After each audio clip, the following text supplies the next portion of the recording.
Alright, here is the B&K CRT tester I just ordered up. I also ordered up the replacement capacitors for it. I already used this in a previous video to test my Philco Predicta CRT, but it was suggested that I replace capacitors in it and then test it again, just to get more accurate reading. It comes with this. Here's the other one.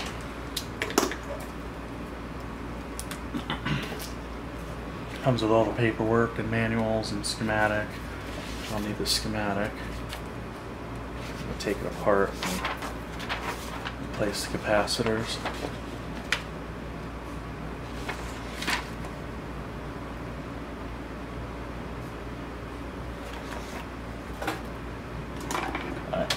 Alright, let's take a look inside here.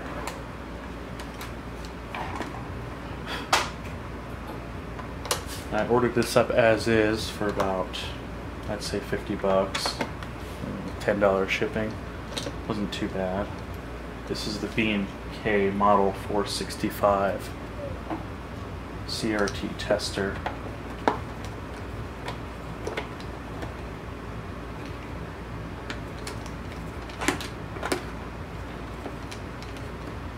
So basically I'm just going to recap this device and then retest my Philco Predicta at a later date. I don't really feel like doing it after doing this. That's pretty easy to take apart.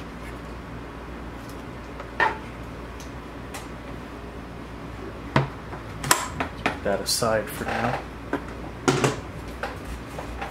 There's the insides.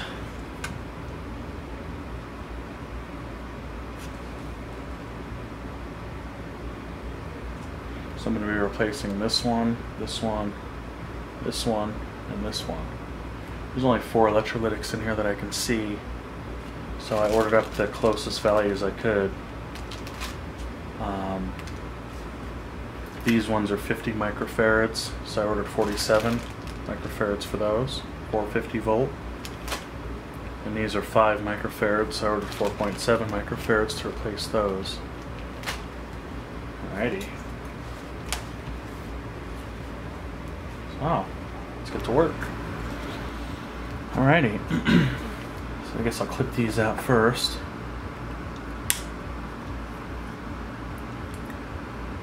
I'll just clip one right there. Alright. So these are clamped in place with a nut and a screw.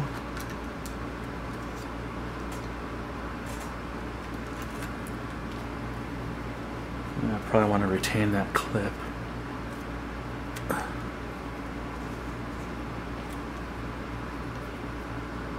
Alright, nut, screw, this clip. Well, that doesn't fit too well, does it?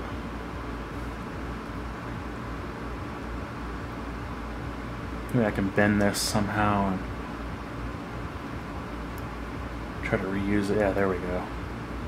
Bend it like that. Try and bend it over. Up here or something. There we go. That works. Make sure I get the orientation right here. So this was like this. Negative going to this terminal there. So the negative points to that side. I think we're good. Alright. So I'll go ahead and screw this one back in place. There we go. Alright, this time everything's lined up.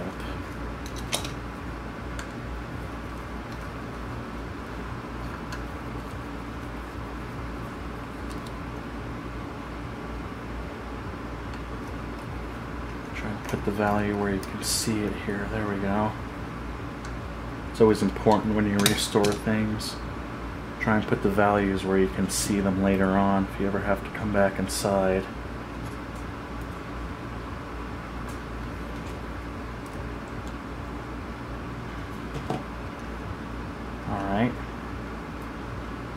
do is just kind of bend that over there. That. Give it a bit of a solder job here in a minute. Well, that one looks a bit too short.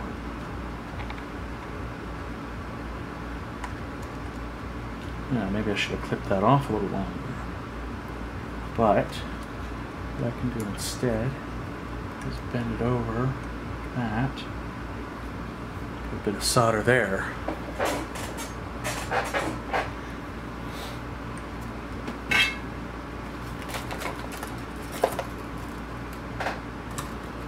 Move my solder station here. Actually see what I'm doing. And I hope you guys can see that. Some solder there.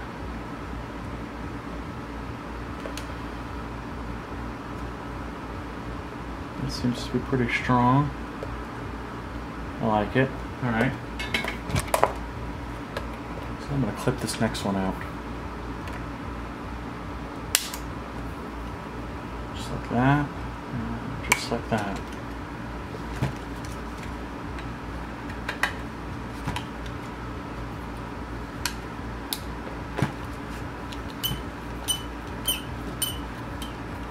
That one seems really hard to get out.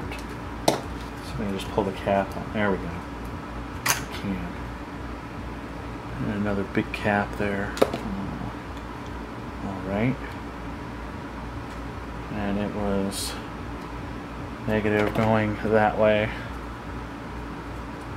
So, do the same thing here and bend this clamp.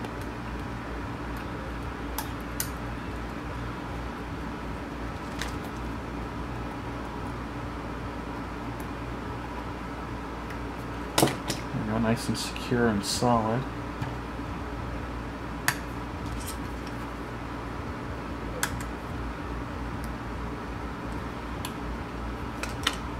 There we go. I don't want to reach that. All right.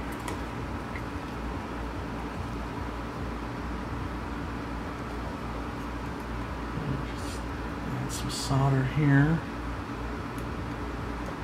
Let it rest there for a minute. Sure it's all good and in there. There we go.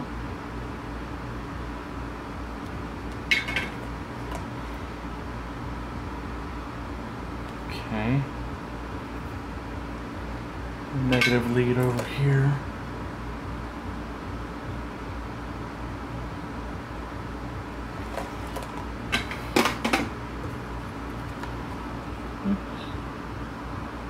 Much smaller than these older capacitors.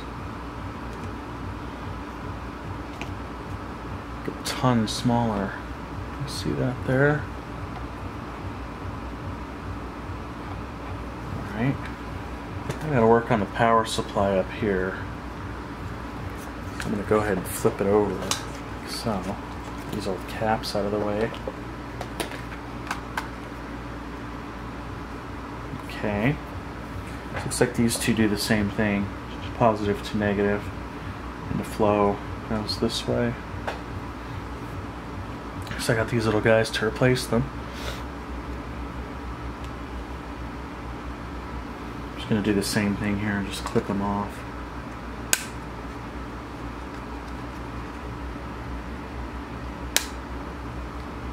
I'll probably do one at a time again. Good thing there's a terminal strip here. This makes things a lot easier to work with. Oh, there's a little hole there too. Let me make sure I got this right. Yeah, okay. These are confusing because the negative is marked on them with an arrow. Sometimes I hook these up backwards, they get a little confused. But not always. I generally pay attention. And that's pretty much the name of this game, is you just got to pay attention. Especially when you get new components to replace old ones.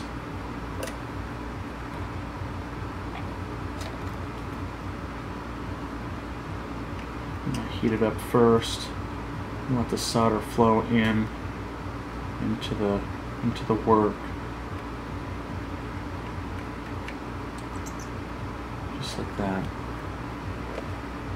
And you don't want to let the solder gun idle on there too long, or else you'll overheat your new capacitor or any other component that's in the circuit.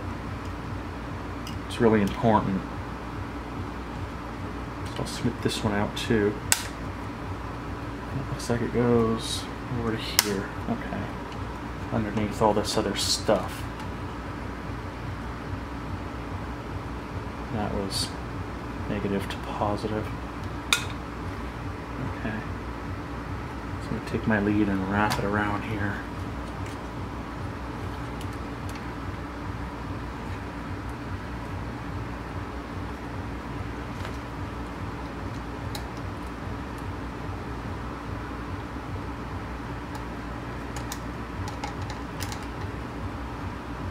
It doesn't need too much, just enough to hold it in place. Snip the rest off. There we go. Okay.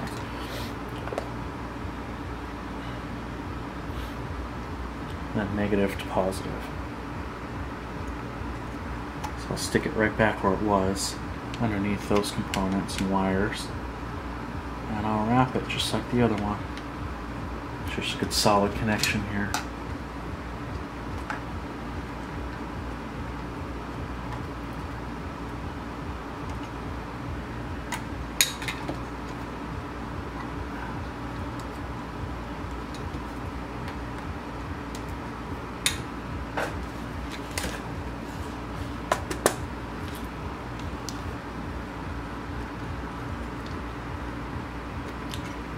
I'll do the same thing here. Just wrap it around. Take my pliers underneath, and just like that. Round it out though. There we go. Okay.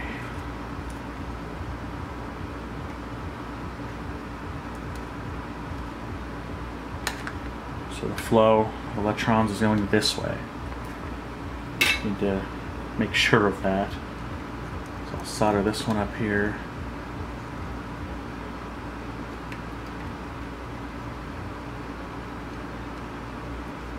Make sure it's got a good solid connection to the rest of the components.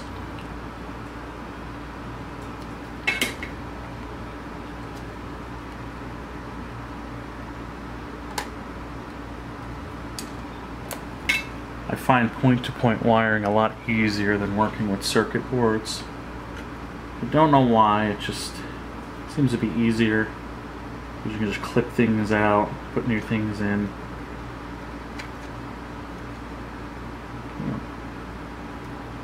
That's taken a while to melt. A lot of stuff on that terminal, plus the old leads. Those should be just fine. Okay.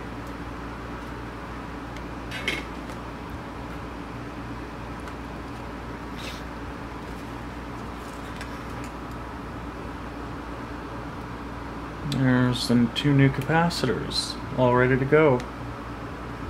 Check my work here. Make sure nothing's loose.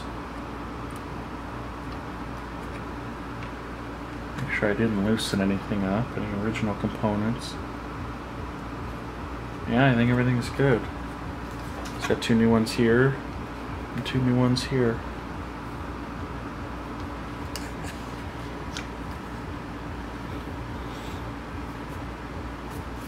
Alright, I think I'll put it back in the cabinet, or I can test it out on the bench like this and see.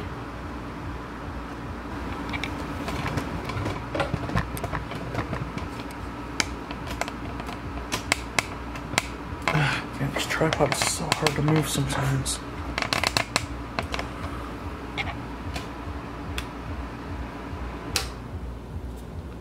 Alright, we got a pilot light, that's a good thing. See if we can do a heater adjust. Yeah, there we go.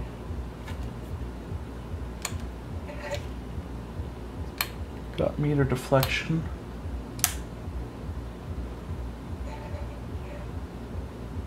.6 volts right there.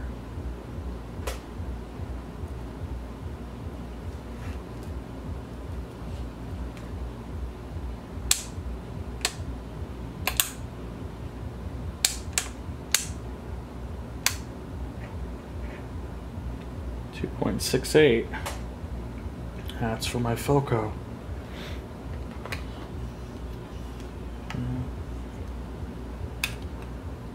I don't think there's going to be any cutoff or anything like that because I don't have anything else hooked up. I don't have a CRT hooked up or anything. So, alright. Looks like it works.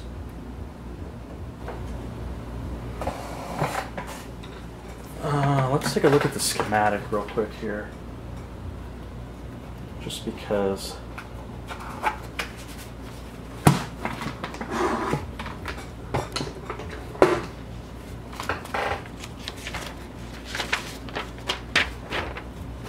So the capacitors I replaced are part of the power supply. The two 5 microfarad ones are part of the power supply coming in, and the two 50 microfarad ones, which I replaced with 47 microfarad electrolytic capacitors, are part of the dynamic intensifier switch, which I think is for rejuvenating CRTs. So I'm going to assume those are pretty important capacitors if you choose to do that kind of thing with your CRT tester. Of course the power supply ones are really important. And I'll show you where they are in the actual circuit here. So these two for the power supply are right up here with these diodes on this terminal strip. Okay. This one here, this one here. Those are the two 5 microfarad capacitors, not 50. I think I said 50 before, but no, they're 5. I replaced them with 4.7 microfarad capacitors because I couldn't find 5 microfarad. I don't think they really make them anymore. And it's part of this power supply with these diodes and these resistors here. There's might be some kind of voltage doubler or something with those resistors, or some kind of divider. Yeah, I think so. That's what it kind of looks like by the schematic. And the rejuvenation portion here, these two 50 microfarad capacitors are mounted on the base of the chassis here and here. And those are part of the switch here, this dynamic intensifier switch.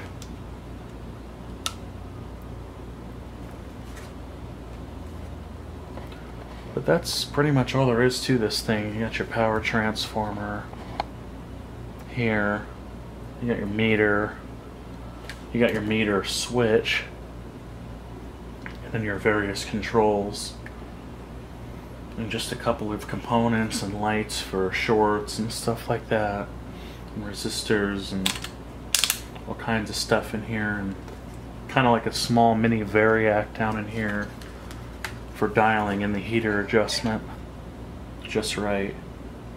That's really all there is to this thing. It's not much. There's not much to this.